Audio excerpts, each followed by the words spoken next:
M മണിയുടെ സഹോദരന്റെ ഭാര്യ സരോജിനി ലംബോദരൻ ഡയറക്ടറായി പുലരി പ്ലാന്റേഷൻ പ്രൈവറ്റ് ലിമിറ്റഡ് കമ്പനി രൂപീകരിക്കുന്നത് 2002-ലാണ്. രേഖകൾ പ്രകാരം ഇവരുടെ നിക്ഷേപം 10 കോടി രൂപ.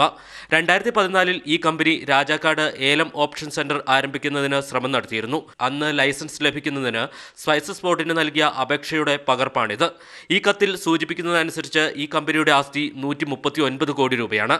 2015-ൽ എറണാകുളം സ്വദേശിനി ജെന്നി വർഗീസ് ഈ കമ്പനിയിൽ അഡീഷണൽ ഡയറക്ടറായി ചുമതലയേറ്റു.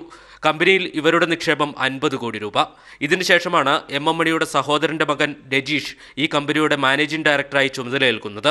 ഇദ്ദേഹത്തിന് 5 കോടി രൂപയാണ് നിക്ഷേപമുള്ളത്.